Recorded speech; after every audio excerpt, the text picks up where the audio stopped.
Yeah, sassy crew! The monster's elemental properties and the Rite of Channeling got an overhaul in the third installment of the Monster Hunter Stories franchise. One big new part are the X skills that got introduced. There are around 30 X skills.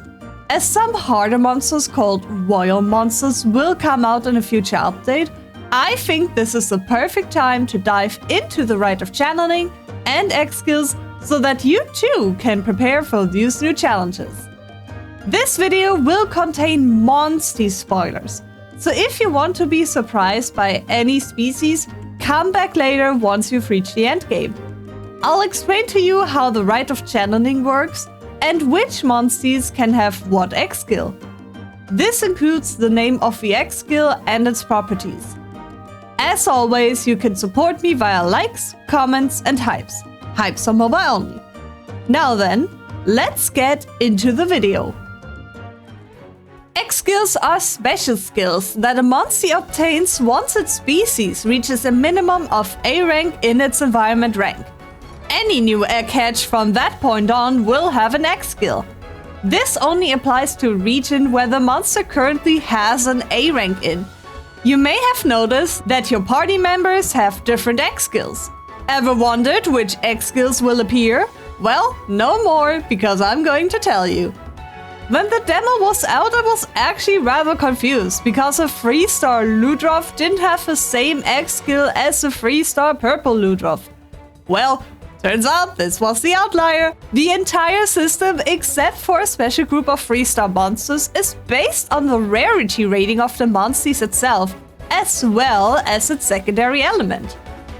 The first group of monsters consists of 1 to 3-star rarity monsters. Fire types get Heat Shimmer, which grants the entire party an Evasion S buff and is stackable until Evasion Large. Water element monsters receive Surface Break. That does water damage and also applies Wyvern Soul Down S to the enemy monster, but it does not stack. Monsters with a secondary typing of Ice get Icebind, which does ice damage and gives the enemy monster a speed debuff. Thunder element monsters gain Charge Up, which gives the entire party regenerate and stamina regen. Normal monsters receive Circle Stance, which gives the entire party defense of S, and it is a stackable skill. Dragon element monsters receive Dragon Gate. This gives a party-wide buff to negate ailments. Next is the category of 3-star subspecies monsters and 4-star monsters. Fire monsters there get Red Mastery, which is a stackable party-wide crit up.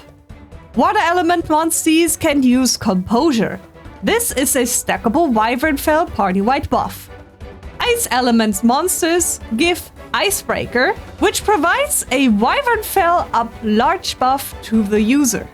Thunder element monsters can use Volt Arms, which gives ailment inflict rate up to all party members.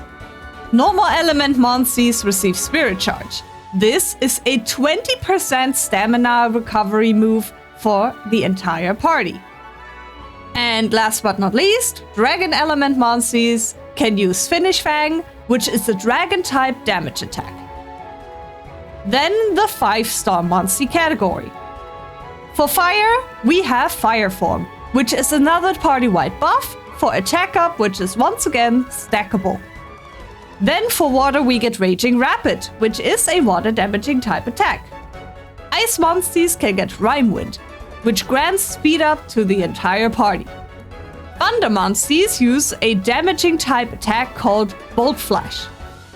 Normal monsters of this category can recover 50% HP of the entire party using Nature Heal.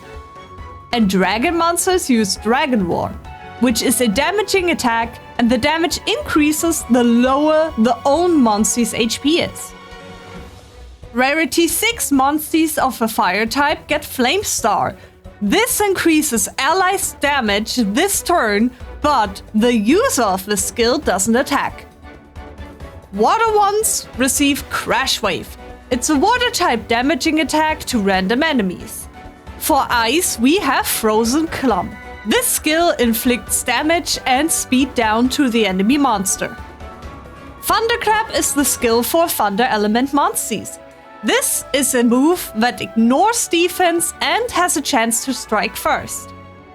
Normal monsters can recover a heart using Ardor Shard. And Dragon-type monsters use Dragon Feather, which is an attack that damages random enemies. The last category of monsters is those of the 7-star variant, which are Elder Dragons and Deviants, and also Deviltrio.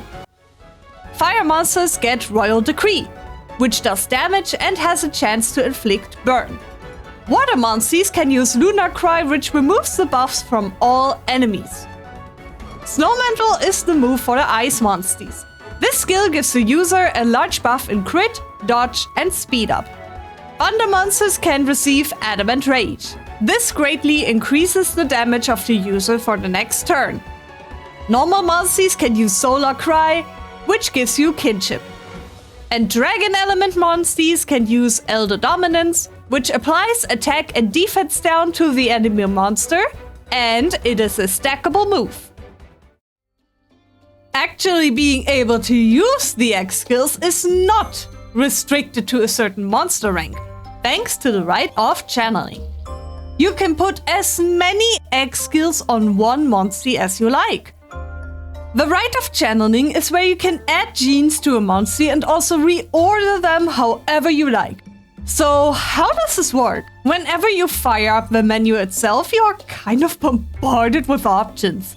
But the only ones you actually truly need are the following. If you want to add genes to a monster, you go to the select monster at the start.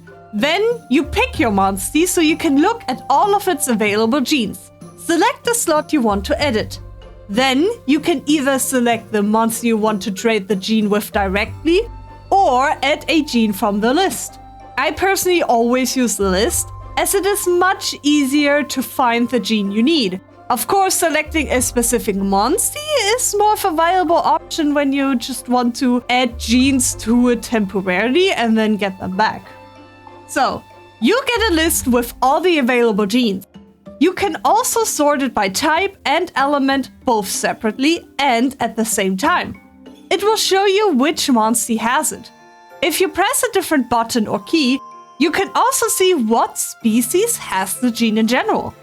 Small tip, enable viewing not available genes, as this expands your list with genes that none of your monsters have.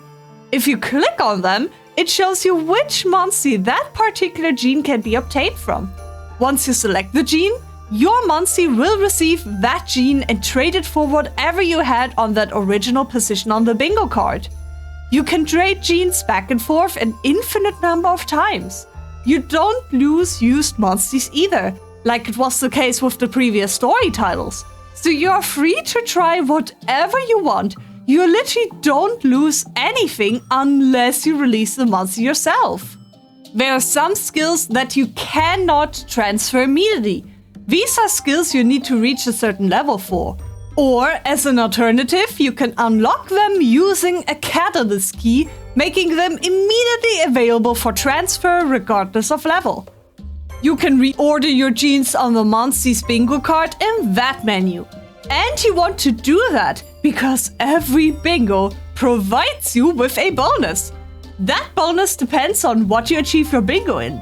So, for example, if you get an electric type bingo, that monster's electric type attacks do more damage. You can see the multiplier in this table, and you get a 5% increase per bingo achieved in that category.